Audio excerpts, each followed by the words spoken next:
Karena harusnya buat ngobrol aja tuh ya jangan takut ya, menurut gue ya. Karena dengan ngobrol tuh belum langsung ngambil keputusan loh, baru ngobrol doang udah takut. Apalagi nanti harus ngambil keputusan, kebayang gak lo? Selamat malam untuk kamu yang masih dalam perjalanan menuju kasur atau kamu yang sudah ada di atas kasur. Gue Dera dari podcast Teman Tidur dengan segudang cerita yang mengantarkan kamu ke dunia mimpi.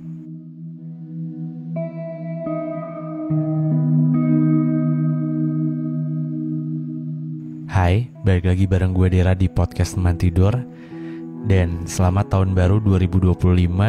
Semoga di tahun ini bisa lebih baik daripada di tahun 2024. Gue tau ini kedengarannya klise banget, tapi ya harusnya itu adalah harapan dari banyaknya orang yang tinggal di dunia gak sih?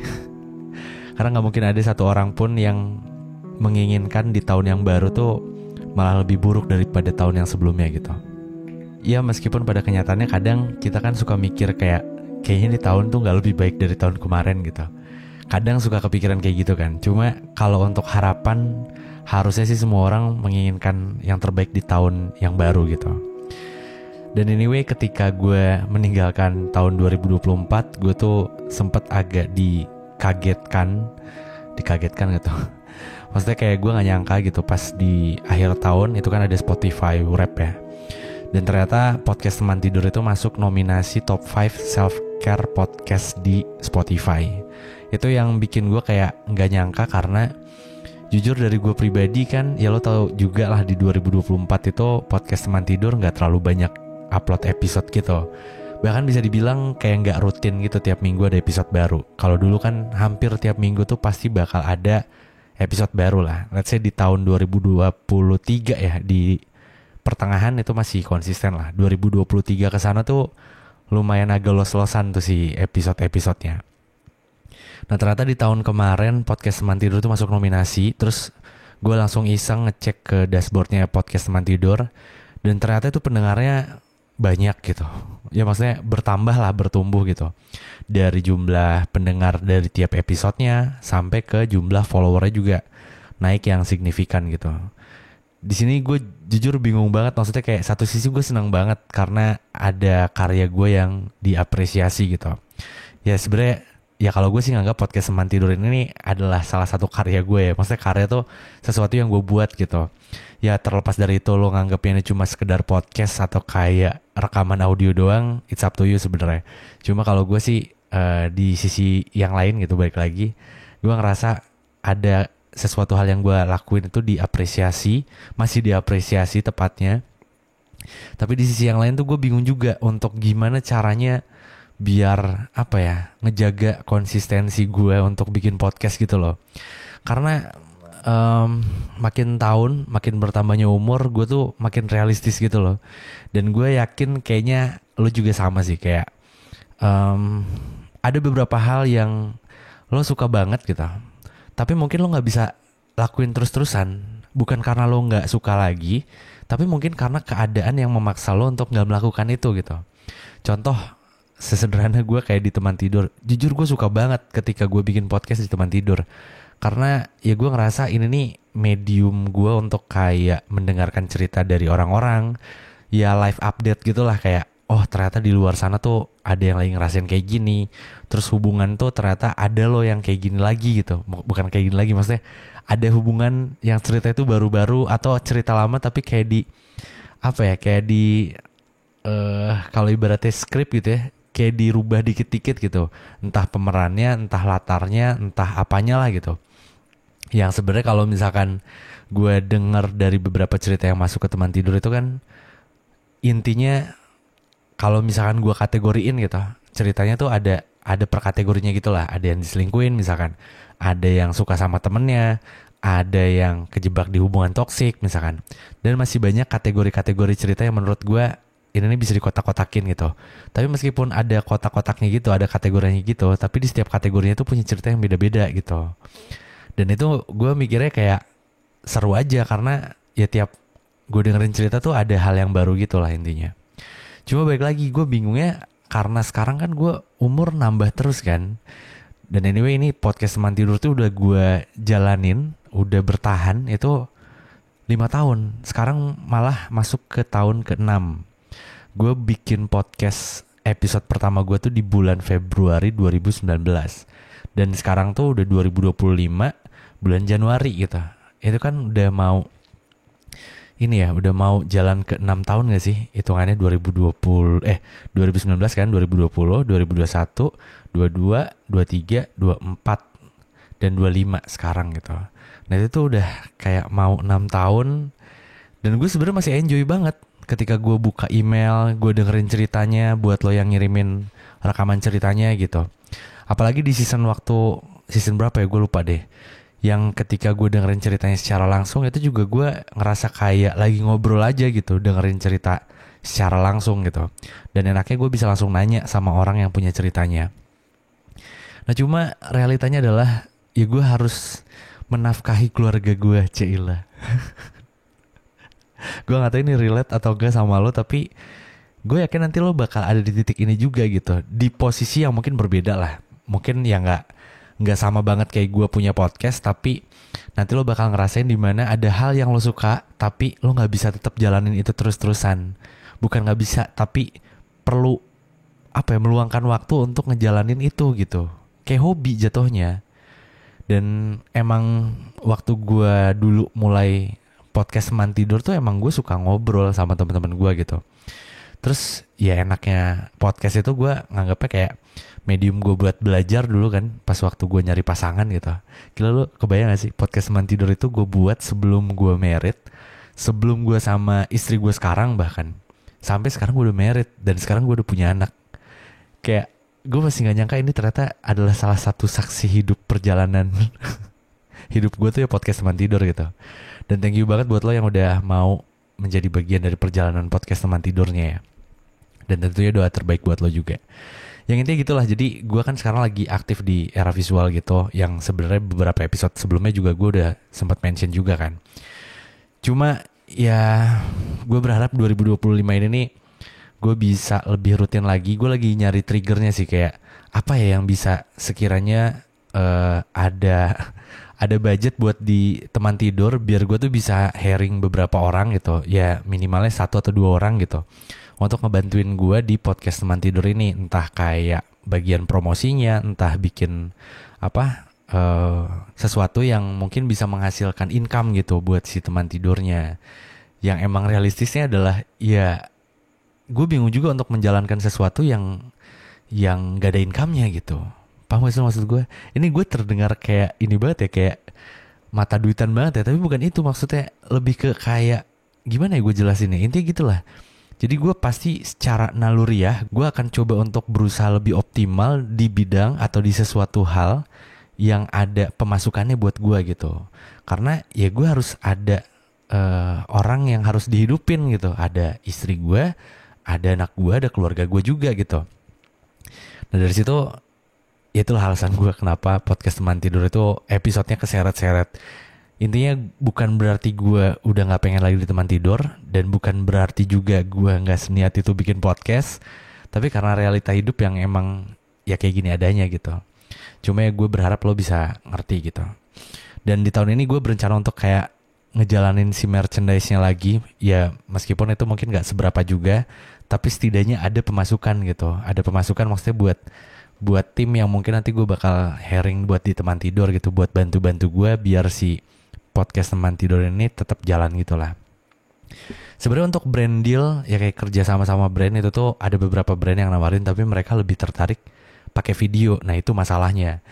Jujur gue milih podcast waktu itu untuk medium gue berkarya karena 2019 tuh podcast emang literally gak ada visual gitu. Ya namanya juga iPod broadcast gitu ya, kayak audio broadcastnya doang gitu, bukan kayak ada videonya gitu. Cuma makin kesini podcast tuh jadi kayak bergeser gitu kan. Yang orang banyak tahu itu mungkin podcast yang video gitu. Ya sebenarnya itu cuma kayak permasalahan penerjemahan kata gitu, atau ya maknanya berbeda, ya sebenarnya nggak penting. Cuma itu yang bikin gue kayak nggak pede sebenarnya. Kenapa dulu gue milih audio atau podcast itu karena gue nggak mesti nunjukin muka gue sebenarnya. Gue lebih suka kayak gini aja, kayak audionya doang, terus gue ngomong udah gitu. Jadi gue bisa lebih leluasa aja gitu. Dan lo tahu posisinya sekarang gue lagi duduk sambil sebat, terus kakinya tuh agak duduk sila gitu. Nah kalau di video kan agak kurang enak dilihat ya. Gitu loh maksud gue, jadi kayak gue nggak nyaman gitu kalau misalkan harus di video sebenarnya. Cuma ya nanti gue bakal pikirin apakah gue tetap akan cuma audio doang atau gue bakal bergeser di 2025 ini nih pakai video lagi kayak di season sebelumnya. Cuma ya udahlah, itu nanti gue bakal pikirin lagi. Yang intinya gue mau berterima kasih banyak buat lo yang udah dengerin podcast Teman Tidur dari 2019. Mungkin sampai sekarang lo masih dengerin, itu keren banget sih. Bahkan gue sempet dapet DM ada yang udah married terus dia masih dengerin podcast gue. Bahkan dia dengerin itu sama istri atau suaminya gitu. Dan gue kayak tersentuh gitu loh, kayak anjir lu udah married tapi lu masih dengerin podcast gue gitu. Yang notabene tuh kan podcast gue mostly ngebahas tentang relationship, yang dimana hubungannya tuh bukan hubungan yang life after married gitu, tapi sebelum menikah gitu. Tapi itu masih ada juga gitu yang udah nikah tapi masih dengerin. Dan ada juga gue lihat dari demografinya yang usia di 18 sampai 24 tahun itu masih banyak juga, bahkan itu masih dominan gitu. Yang artinya itu tuh sama aja kayak ponakan gue gitu. Gue juga kayak ngerasa anjir ponakan gue ada yang udah kuliah sekarang. Itu kayak ini masih relate gak sih podcast gue didengerin gitu. Maksudnya kan ya sama aja kayak lo lagi dengerin om-om ngomong gitu. Ya sih, gue takut kayak terlihat lebih tua aja sih. Enggak deh. Ya intinya kayak gitulah. Sekali lagi terima kasih banyak dan doa terbaik buat lo. Dan seperti biasa, ini malam hari ini gue udah pilih cerita. Cuma ceritanya ini gue gak pilih dari website. Gue iseng-iseng aja tadi buka emailnya podcast Teman Tidur. Dan ternyata masih banyak juga yang ngirimin ke email gitu. Karena mungkin emang episode Teman Tidur kan yang ngirim ceritanya pakai website itu mungkin di 300 atau 400 episode ke sana kan. Nah 300 ke bawah itu kebanyakan ngirimin ceritanya itu lewat email gitu. Makanya tadi gue sempat kepikiran apa jangan-jangan masih ada yang ngirimin ke email juga. Dan ternyata masih ada juga yang ngirimin ke email. Nah makanya ya udah deh, gue coba untuk di episode kali ini gue bawain yang dari email. Oke, cerita malam hari ini mungkin gue samarin namanya jadi Aulia. Gue manggilnya Aul kali ya. Nama aslinya bukan Aulia ya. Gue langsung masuk ke ceritanya aja. Sebenarnya saya di sini lebih ingin minta saran dan masukan sih kak, dari kakak dan teman-teman di podcast Teman Tidur juga. Singkat cerita jadi gini, saya punya pacar. Dia tuh baik banget pokoknya. Kapanpun saya butuh pertolongan dia, hampir sering selalu ada lah ya. Kami saling bahagia ketika kami baik-baik saja katanya. Tapi ada satu sifat dia yang gak saya suka.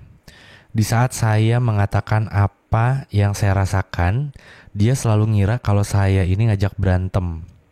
Padahal di sisi lain saya hanya mengutarakan apa yang saya rasakan.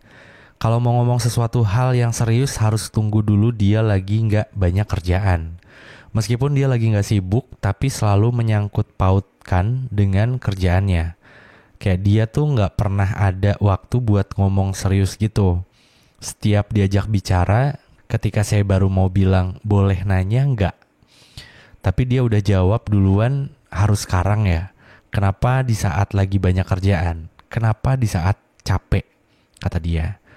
Padahal posisinya aku ngomong kayak gitu di saat aku sama dia di perjalanan mau pergi nonton atau kemana gitu. Intinya di setiap mau ngomong serius atau untuk deep talk, dia gak pernah mau. Gak pernah bisa diajak komunikasi hal apapun yang terjadi dalam hubungan. Apa yang harus diperbaiki sama-sama, apa yang seharusnya dirubah. Karena kami jarang deep talk kayak orang-orang katanya. Makanya hubungan kami stuck di sini aja, gak pernah ada yang berubah dari dianya. Tetap saya yang selalu mencoba berubah. Oke, ini menarik nih. Oke, gue lanjutin lagi ke ceritanya. Setiap kali kami berantem, saya mencoba untuk tidak emosi. Dan dia yang selalu ngomong kasar dan membentak saya. Jadi karena dia membentak, saya pun ikutan ngomongnya ngebentak. Setiap kami berantem, saya yang selalu ngemis buat ngechatnya. Saya yang selalu ingin mempertahankan. Dia yang tidak pernah kasihan melihat saya menangis. Dia yang selalu tega melihat saya dalam keadaan apapun itu. Dan saya merasa dia gak pernah perlakukan saya seperti pacarnya sendiri ketika kami lagi berantem. Setiap kami berantem gak pernah ada solusi apapun, gak pernah ada nasihat apapun, selalu pakai emosi, bentakan, dan ego dia.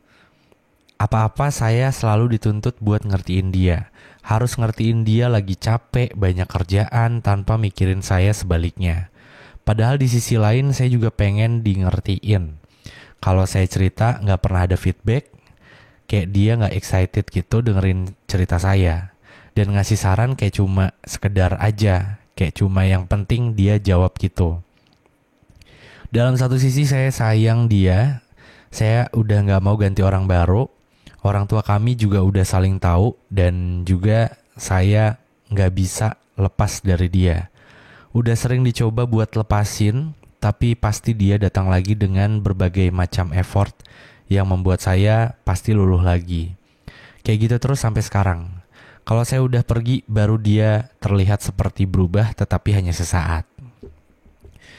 Tapi dalam sisi yang lain, saya gak bisa bertahan dalam hubungan yang seperti ini terus-terusan. Saya capek, saya manusia biasa yang cuma punya hati biasa, gak sekuat yang dia pikirkan. Dia gak pernah sedikit pun terbesit untuk memikirkan saya, apa saya baik-baik saja atau tidak, kata Aulia ya. Dia hanya memikirkan yang penting dia tenang. Mau saya hancur, nangis sekalipun dia gak pernah peduli. Yang hanya dia pikirkan, yang penting dia tenang. Saya pacaran tapi gak merasakan rasanya dirangkul, dingertiin, dinasehati, ditanya apa saya baik-baik saja.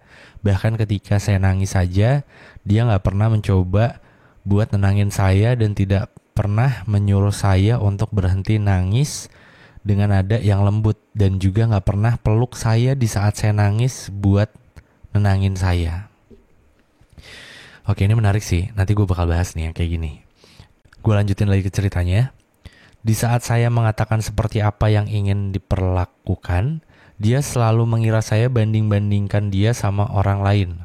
Padahal saya ingin dia perlakukan saya kayak mana orang memperlakukan pacarnya juga. Di satu paragraf, di satu kalimat ini sebenarnya lo menampik kalau lo lagi ngebandingin, tapi lo di kalimat selanjutnya tuh ya lo sedang membandingkan dengan hubungan yang lain gitu. Yang sebenarnya sama-sama aja gak sih? Oke, gue lanjutin lagi. Jadi saya bingung posisi saya sekarang, apa saya harus pergi atau masih bertahan dengan terus yakin bahwa dia pasti bisa berubah. Apa saya yang belum sadar kalau dia gak sayang saya? Atau itu cara dia buat nyuruh saya pergi? Waduh, saya bingung saya harus kayak gimana katanya. Oke, dan ceritanya selesai. Oke, di sini gue mau coba untuk ngebahas dari cerita yang Aulia kirim. Gue nggak tahu untuk posisi detailnya tuh kayak gimana, maksudnya kerjaan dia tuh sehektik apa. Tapi mungkin satu-satu ya gue bahas dulu. Ketika jujur ini menurut gue pribadi sih, gue nggak tahu lo ngerasain juga atau enggak gitu. Ya cowok-cowok terutama ya. Atau mungkin cewek juga bisa ngerasain kali ketika ya intinya ketika ada orang yang bilang kayak aku mau ngomong sesuatu boleh, atau misalkan boleh nanya nggak. Nah yang kayak gitu tuh langsung adrenalin tuh langsung naik gitu loh, kayak aduh ini ada apa nih mau ngomongin apa nih gitu. Jadi langsung overthinking ke sana lah. Yang dimana emang posisinya gue emang apa ya, hubungan tuh paling besar distraksinya dalam kehidupan gue. Maksudnya distraksi tuh kayak gue bisa tenang banget untuk ngehadapin masalah di luaran. Tapi kalau untuk hubungan tuh kalau belum beres, kalau lagi ada masalah tuh gue gampang banget ke distract. Maksudnya kayak kalau misalkan gue lagi marahan misalkan sekarang sama Cindy, itu tuh di kerjaan tuh pasti bakal uring-uringan. Maksudnya bingung mau ngerjain apa, terus kayak masih kepikiran gitu lah. Pokoknya distraksinya luar biasa lah. Salah satunya itu dari hubungan, ya maksudnya hubungan gue gitu sama pasangan gue atau sama orang tua gue. Nah itu ya sama nyokap ya, karena bokap udah gak ada. Nah itu bikin gue tuh kayak gak tenang gitu lah. Hidup gue tuh jadi gak tenang lah intinya kesana. Nah ini mungkin yang dirasain juga sama si cowoknya, tapi gue gak tahu ini posisinya tuh maksudnya kayak, kan Aulia juga mungkin kayak cuma mau ngobrol doang kali ya. Terus kalau emang ya posisinya lo lagi banyak kerjaan juga, Ya ini juga kan sebuah hal yang penting juga untuk dibahas gitu sebenarnya ya. Tapi ya tahu momen juga gitu dimana lo sama pasangan lo tuh cuma berdua gitu. Maksud gue kenapa berdua? Karena kalau misalkan di tempat umum kan kayak nggak enak aja untuk dilihat gitu. Ya sebenarnya kalau misalkan lo bisa ngejaga emosi nggak masalah juga di tempat umum gitu. Apalagi kalau misalkan di depan teman-teman itu kan gak enak juga ya. Kayak takutnya apa ya, orang nangkepnya kayak kita tuh hubungannya marahan mulu. Padahal mungkin yang kelihatan marahannya aja gitu. Padahal selain marahan tuh happy-happy juga gitu. Cuma intinya harusnya sesibuk apapun itu bisa dengerin lah. Untuk dengerin atau mau ngebahas sesuatu ketika momennya pas, ya gak apa-apa dibahas gitu. Emang harus. Karena emang gue pribadi menganggap sebuah hubungan tuh gak ada yang cocok gitu. Hubungan itu kayak cara kita untuk mencocok-cocokkan sama pasangan gitu. Ya kan ada dua manusia dengan pemikirannya masing-masing gitu. Meskipun ada yang bilang kayak kita frekuensi banget gitu. Sefrekuensinya lo sama pasangan lo pasti akan ada aja masalah, percaya deh sama gue. Karena ya emang apa ya, ya unik aja manusia gitu. Nggak ada yang sama plek-ketiplek gitu. Pasti ada bedanya gitu. Nah, ketika perbedaan itu muncul dalam sebuah hubungan pasti kan ada kontroversi, ada pro dan kontra gitu, kayak gue nggak suka, lo suka gitu, atau apapun lah. Intinya menimbulkan perdebatan. Nah, perdebatan itu tuh hal yang wajar dalam sebuah hubungan menurut gue. Asalkan dengan disikapinya dengan dewasa juga. Maksudnya dewasa tuh yang paling utamanya adalah lo bisa mengkomunikasikan itu dengan cara yang baik gitu. Dengan cara yang baik menurut gue adalah dengan tidak marah-marah dan tidak membawa sisi emosionalnya gitu. Emosional tuh bukan cuma marah doang ya, nangis pun emosional loh menurut gue. Jadi gue menganggap kalau lo lagi deep talk, kalau lo lagi ngobrol, better lo nggak usah pakai emosi. Jadi bener-bener yang fokus sama topiknya apa, yang mau dibahasnya apa, dan keduanya tuh sepakat untuk cari jalan keluarnya. Nah, gue menganggap itu harus diterapkan dalam sebuah hubungan yang menuju dewasa. Cilah, menuju dewasa. Maksudnya kayak ya lo udah nggak bisa lagi neken ego masing-masing gitu loh, kayak lo pengennya kayak gini, pasangan lo pengen kayak gini, mau sampai kapan gitu. Harus ada di mana kita sama-sama, ibaratnya gelas kosong gitu. Kita mau isi apa nih sama-sama. Kalau lo mau isi warna apa, ya gue mau warna ini gitu. Kalau 50-50 bakal masuk apa enggak gitu. Ya mungkin nanti bakal jadi ada warna baru gitu. Ketika warna biru sama warna merah dicampurin gitu 50-50, itu nanti bakal keluar warna apa gitu. Tapi kalau lo berdua gak masalah akan warna itu, ya gak masalah gitu. Ini cuma analogi doang ya. Yang intinya ya lo sama pasangan lo tuh harus dengerin dulu ceritanya, pengennya kemana, tujuannya kayak gimana. Terus lo cari sama-sama jalan keluarnya tuh kayak gimana. Nah, jalan keluar itu dicari bukan cuma nyari doang, tapi dengan adanya jalan keluar itu pas udah didapetin nih, lo cari kan, oh ya udah kayak gini aja gitu. Nah, itu tuh coba untuk diterapin. Jadi jangan sampai lo ngebahas sesuatu yang sebenarnya masih sama-sama juga. Karena bakal jadi boring juga, bukan boring tapi lebih ke kayak permasalahan hidup tuh udah kompleks banget. Please jangan bawa masalah yang sebenarnya itu udah pernah dibahas gitu. Kebayang gak sih maksud gue? Ini sebenarnya berlaku buat kayak dalam sebuah hubungan gitu. Misalkan ada orang yang melakukan kesalahan terus dia udah maafin si pasangannya misalkan. Nah, ternyata besok-besokannya tuh diungkit lagi. Nah, itu kan malas juga ya, kayak kenapa sih masalah yang udah beres ya udah beres gitu. Kita tinggal move ke masalah yang baru. Karena percaya sama gue, nanti life after married lo nggak mesti nyari masalah bakal datang sendiri. Maksudnya kayak ya udah gitu, kita terimain aja masalah yang ada, dan kita juga nggak bisa hidup tanpa adanya masalah gitu. Malah gue menganggap masalah tuh yang bikin gue hidup gitu. Dan pasangan adalah orang yang menguatkan kita ketika kita diterpa masalah gitu. Cila, mantap gitu. Tapi serius ya, ini yang gue rasain ya. Maksudnya kayak gue bisa kuat banget ngadepin masalah segede apapun menurut gue ya, versi gue gitu. Masalah yang gede banget itu gue bisa tenang banget ketika pasangan gue tuh tenang. Maksudnya kayak pasangan gue tuh nggak kebawa emosi. Pasangan gue tuh bisa jadi pendengar yang baik. Pasangan gue tuh bisa menenangkan gue. Itu tuh gue bisa tenang. Plusnya lagi adalah ketika pasangan gue juga adem ayem aja gitu. Nah di situ tuh maksudnya adem ayem tuh pas gue balik misalnya ke rumah, itu pasangan gue lagi senyum, lagi happy. Nah itu tuh masalah gue yang di luaran tuh langsung pecah gitu. Maksudnya pecah tuh langsung hilang. Bukan hilang sih, kayak lupa gue. Tapi beres nanti gue keluar dari rumah lagi, maksudnya buat ngelakuin aktivitas lagi, ya gue hadepin masalahnya gitu, gak gue tinggalin gitu. Tapi setidaknya itu yang bikin gue kuat gitu. Kayak gue lihat Cindy, gue lihat anak gue gitu, kayak ya ini alasan kenapa gue harus keluar rumah gitu. Maksudnya ya ada mereka yang jadi tanggung jawab gue lah, intinya ke sana.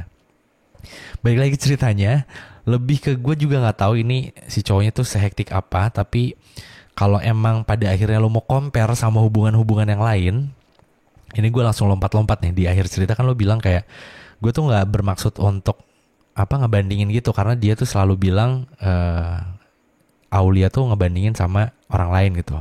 Tapi di kalimat selanjutnya lo bilang juga ya lo cuma pengen dilakukan sama kayak hubungan-hubungan yang lain. Nah itu kan sama aja kayak lo ngebandingin juga gitu. Nah maksud gue kalau emang posisinya lo pengen ngebandingin plek-ketiplek banget gitu, ya lo harus bandingin plek-ketiplek juga gitu. Maksudnya kayak coba, kadang kalau misalkan kita lagi emosi tuh hal-hal baik tuh suka gak muncul gitu. Nah coba lo pikirin lagi lebih wise, lebih bijak. Sebenarnya pasangan lo tuh beneran toksik banget, atau mungkin lo nya sendiri yang mentoksikan pasangan lo gitu. Karena ada juga yang kayak gitu. Maksudnya kayak mungkin karena terlalu gelap, terlalu banyak inputan masuk dari luar. Ini ada kaitannya sama standar TikTok ya. Kayak lo ngelihat kemesraan orang di luar sana di sosial media, kayak mereka tuh happy banget sama pasangannya, kayak liburan atau apa. Terus diperlakukan kayak gimana gitu. Nah itu tuh menurut gue standar-standar yang kayak gitu tuh gak adil, gak fair gitu.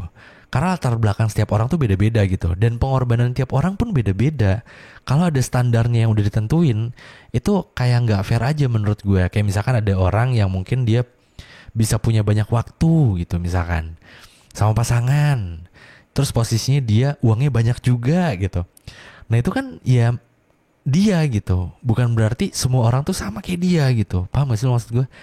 Kan nggak fair juga buat orang-orang yang emang kerjanya padat banget tapi mungkin pendapatannya nggak gede-gede juga gitu. Ya standar-standar aja, mungkin masih berjuang juga, atau mungkin juga dia bingung gitu mau ngerjain apa lagi karena yang dia bisa cuma itu gitu. Nah menurut gue standar-standar yang gitu tuh nggak fair aja menurut gue ya. Dan memaksa orang pada akhirnya jadi kayak manut gitu, kayak oh berarti muaranya tuh nanti bakal kayak gini. Oh berarti gue bakalan bisa bahagia kalau misalkan pasangan gue tuh memperlakukan gue kayak gini gitu. Gue pasti bakal jadi orang yang bahagia banget. Padahal belum tentu bahagia gitu. Paham gak lo maksud gue? Dan itu tuh coba deh lo pikir lagi. Lebih wise, makin dewasa lo coba untuk, ya kita sama-sama belajar aja gitu. Gue pribadi juga masih belajar juga gitu. Tapi kadang kita suka terlena gitu loh, kayak ada standar yang seolah memaksa kita tuh untuk ngikutin standar itu, padahal nggak mesti kita ikutin juga gitu. Dan kehidupan kita masih normal-normal aja gitu, bahkan lebih bahagia mungkin gitu. Paham maksud? Apalagi buat beberapa konten creator yang kayak dalam sebuah hubungan gitu kan emang ada ya konten creator yang emang dia tuh kontennya tuh yang kayak punya hubungan di share yang kayak gitu lah. Pokoknya kemesraan atau romantisnya tuh di-share gitu. Liburannya lah, apanya lah, yang kayak gitu lah. Bahkan sampai ke percakapannya gitu. Nah itu kan lo harus ingat juga, itu tuh dia content creator juga gitu. Maksudnya dia di situ ada sikap profesional juga. Dia mungkin karyanya di kategori itu gitu. Tapi mungkin gak sih dia tuh selama hidup tuh kayak gitu terus gitu sama pasangannya? Gue rasa sih enggak ya. Maksudnya pasti akan ada juga masanya dimana dia tuh ya nggak sependapat sama pasangannya, cuma mungkin dia nggak share juga di sosial media karena mereka mungkin mikirnya kayak ya udah yang di share tuh yang happy-happynya aja gitu, yang sedih-sedihnya yang nggak usah di share gitu loh maksud gue. Jadi kalau mau melihat sesuatu harus lebih holistik gitu loh, kayak nggak bisa lo cuma part by partnya aja, tapi lo harus secara keseluruhan gitulah. Nah makanya gue intinya nggak tahu juga ini sebenarnya sesibuk apa gitu, gue penasaran juga sih. Tapi kalau emang ternyata disibuk banget ya itu tandanya lo mungkin harus lebih ngerti. Tapi kalau ternyata lo bilang kan di cerita tengah-tengah tuh sebenarnya di posisi kayak lo mau nonton, lo mau main atau apa gitu sama dia, itu kan posisinya dia lagi nggak sibuk ya harusnya. Nah harusnya mau aja untuk diajak ngobrol gitu. Jadi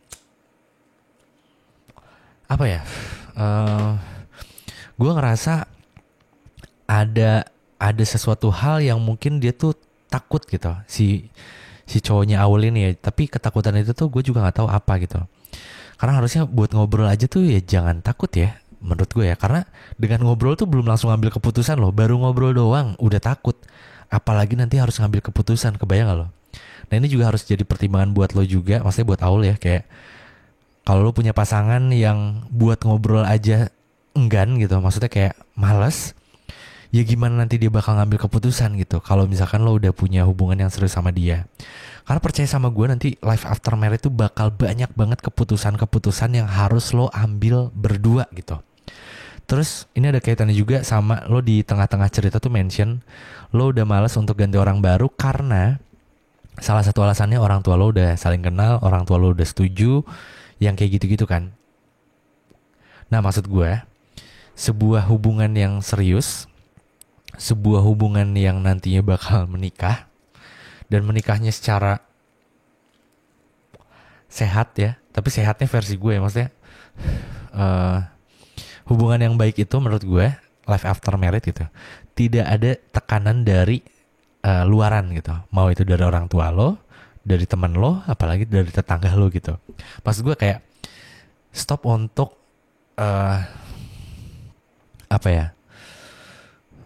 beranggapan lo harus bertahan itu salah satu alasannya karena orang tua lo tuh udah suka gitu. Maksud gue, kenapa harus bertahan hanya karena orang tua lo udah suka gitu? Kenapa bisa jadi salah satu alasannya? Padahal kan yang ngejalanin hubungan tuh lo berdua, bukan orang tua lo gitu. Kenapa orang tua lo bisa setuju? Ya mungkin karena mereka cuma lihat yang baik-baiknya aja gitu. Mereka nggak lihat sisi lainnya dari apa yang dia nggak tahu gitu.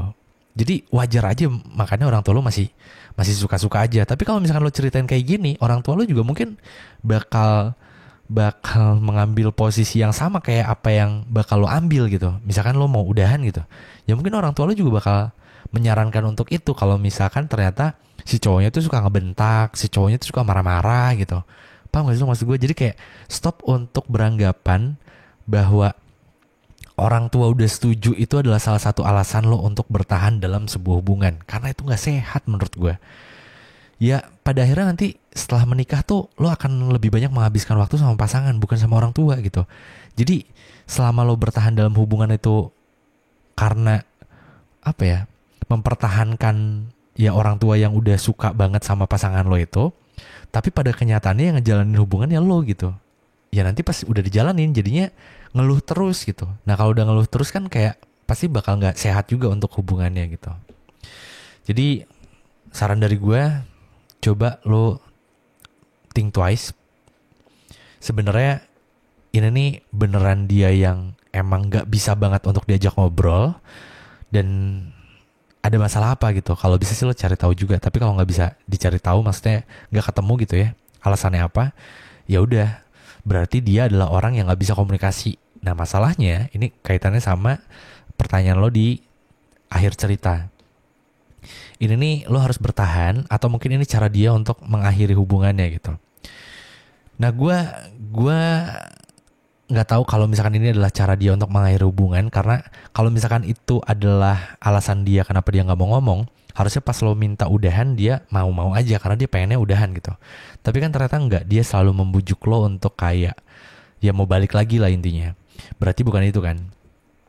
Nah berarti kalau kita makin mengerucut lagi, mungkin alasannya karena ya emang dia belum mau punya hubungan yang serius aja gitu. Atau mungkin dia emang nggak peduli itu sama hubungannya gitu. Dia cuma pengen having fun doang sama lo dan gak mau mikirin hal-hal yang terlalu serius gitu. Dan itu fakta pahit yang harus lo terima. Terus kalau misalkan di pertanyaan yang selanjutnya, itu kan lo bilang, apakah gue harus terus bertahan dengan punya keyakinan bahwa nanti suatu saat dia bisa berubah gitu. Nah ini gak fair menurut gue. Maksudnya bukan gak fair, lebih ke kayak jangan coba terapkan ini dalam sebuah hubungan. Karena dengan lo menerapkan kayak nanti juga pasangan gue bakal berubah, itu kan ada harapan ya. Nah masalahnya lo berharap sama seseorang gitu, yang dimana seseorang tuh bisa berubah sepersekian detik lah gitu. Jadi kayak nggak bisa jadi tolak ukur gitu. Makanya jangan punya pikiran pasangan lo tuh bakal berubah. Nanti juga bakal berubah dia nanti kalau udah married gitu. Belum tentu gitu. Paham gak sih maksud gue? Jadi kayak apa yang lo lihat pasangan lo saat ini, ya udah itu adalah wujud dari pasangan lo sekarang gitu. Jangan berusaha untuk mencoba merubah dia atau punya harapan dia bisa berubah gitu. Karena itu bakal sakit nanti ketika lo ngejalaninnya. Percaya sama gue. Lebih baik lo coba untuk tanya ke diri lo sendiri, dengan posisi dia yang kayak gitu, lo bisa terima atau enggak gitu. Kalau nggak bisa terima, mending jangan. Dan ini kalau misalkan dua-duanya ngelakuin hal yang sama, itu tuh bakal jadi introspeksi masing-masing gitu loh. Tapi dengan catatan harus ada komunikasi dulu ya, maksudnya harus ada ngobrolnya dulu gitu.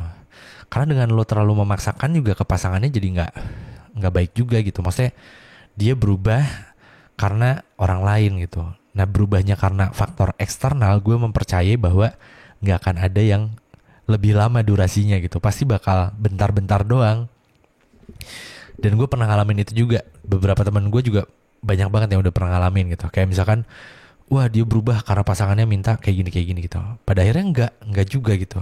Kebayang gak maksud gue? Jadi kayak perubahan pada seseorang yang didasari dari faktor eksternal tuh nggak akan bertahan lama biasanya gitu. Nah yang biasanya bertahan lama tuh berubah karena faktor dari diri sendiri gitu. Itu pasti bakal lama banget. Karena dari sendiri tuh biasanya kayak, anjir ya dulu gue pernah ngalamin kayak gini dan gue pernah tahu ternyata rasanya kayak gini, mending gue nggak usah lakuin lagi deh gitu. Nah itu tuh perubahan yang awalnya dari diri sendiri, yang kebanyakan itu bisa bertahan jauh lebih lama daripada yang berubah karena faktor eksternal gitu.